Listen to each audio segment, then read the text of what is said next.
Pessoal, quantas vezes vocês se pegaram indo para uma entrevista sem se planejar e perguntando assim, o que que eu falo nessa entrevista? O que que eu pergunto na entrevista? Que conteúdos que eu tenho que abordar com o candidato para que eu consiga validar o comportamento, a performance, os valores dele para entrar na minha empresa? Eu vou te responder isso, você não precisa ser RH para fazer uma entrevista de alto padrão. Chega mais aqui. Primeira coisa que você tem que fazer em entrevistas é deixar a pessoa à vontade. Parece clichê, só que o objetivo da entrevista é que a gente extraia o melhor das pessoas. Não que a gente fique provocando armadilha para que ela entre na armadilha e a gente extraia o pior. Não é esse o ponto, não deve ser esse o ponto. Então, qual que é o foco da entrevista? O que a gente tem que olhar e tentar investigar? A gente tem que tentar investigar fatos que a pessoa já fez no passado, que aí a partir disso a gente vai presumir que ela vai fazer no futuro. Então, erro número 1 de entrevista que muitas pessoas cometem é o seguinte. Chega aqui a Vanessa para fazer a entrevista e aí a gente fala assim, Vanessa, o que você faria caso um cliente te xingasse? Aí a Vanessa fala assim, nossa, não, eu ia agir que nem uma lady, eu ia ficar de boa, né? Porque o cliente tem sempre razão e etc. Ou seja, a Vanessa criou uma situação completamente hipotética de algo que ela faria que a gente jamais saberá se é verdade ou não.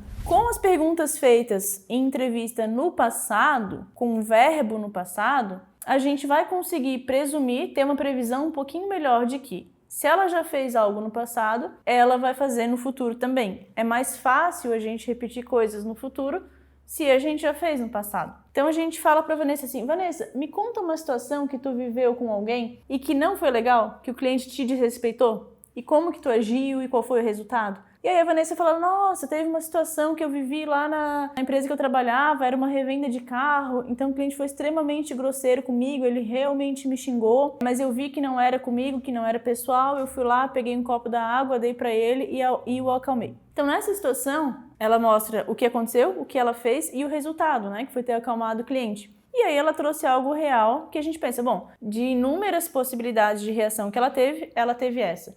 Logo a gente presume que ela vai ter algo muito parecido assim no futuro. Pergunta número 2 que eu adoro fazer, ponto focal da entrevista número 2. Entenda os motivos de saída dos empregos anteriores. Sempre pergunta para a pessoa, por que você saiu do emprego anterior? Dependendo do motivo, a gente pode entender uma situação ou outra. Então tem muita gente que fala assim, eu saí do emprego aqui da revenda de carros para ir para uma loja de roupa. Só que se a gente olha no currículo, tem um gap de 2 meses de um para o outro. Ou seja, ela não saiu daqui para ir para lá, senão ela teria emendado.